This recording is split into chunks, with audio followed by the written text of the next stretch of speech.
All right, we're here with Coach Jerry Baltes of the defending champion Grand Valley State Lakers. Coach, this is your third title in the past 4 years. How is this one different from the previous two? Well, it's always hard to defend, so to come back and put two back-to-backs, never easy. We didn't talk about it. We tried our darndest not to talk about it all year.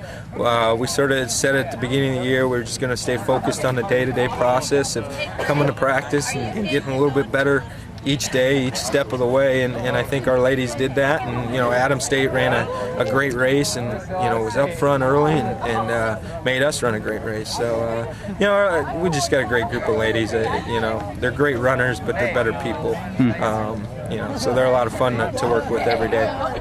Talk about some of the individuals. Talk about Jessica. Talk about Allison. What did they do today that validated them as multiple-time All-Americans? Well, you look at those two, and we talked about this last night in our meeting. I mean, they were 4th and 6th last year at the national championships, and what we told them is you don't have to feel like you got to go out and finish 4th or 6th or better than 4th and 6th. And Allie did, and Jess didn't. So we just said you just got to go out and run your best race. Run hard. There's going to be good runners in the field.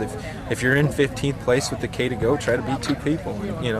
And Allie, as she always does, puts her best race forward at the end of the year, so she ran outstanding, and Jess had a great race. I mean, she's disappointed because she was 9th and felt she let the team down a little bit, but 9th is still pretty darn good. So and what we focus on, and we try not to focus on the individuals, we focus on everyone doing their part. And as you might have heard there at the end, we've got a team, we got a family, and that's what allows us to do big things.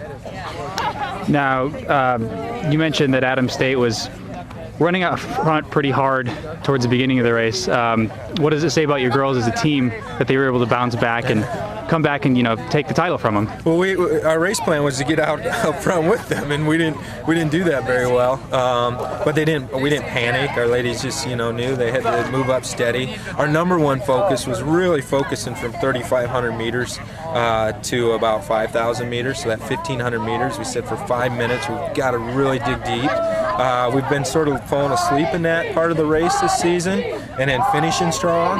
So what I think we saw today is we ran our butts off in that 35 or that 1,500 meters, and we were hurting in that last 1,000, and we sort of just hung on, and we got passed by some people in that last 1,000, last 400 meters, but we did what we needed to in the middle of the race to put ourselves in a position. So they just ran hard and ran tough, and that's what we needed to do. And finally, the pre-meet number one team hasn't won the past at least 4 championships. How did it feel to come in before you've been number 2, number 3 in the rankings? This time you had the target on your back. Everyone is gunning for you. For multiple reasons as the defending champion and number 1. How did the... Well, first of all, we don't talk about the rankings. They're meaningless in our sport. In some sports, you need to be ranked to make postseason. So, one part of it, we really didn't focus on it. Coach Polk and I did discuss that last night when I saw it in your article or whatnot online. But we don't make a big deal about that. If you start thinking about it and talking about it, that stuff will come true. So we just focused that we knew we were the favorite. We felt we were the best team. We said if we're the best team if we run the toughest race, and we felt if we did that and executed the plan, that we'd be all right. And the results would prove so.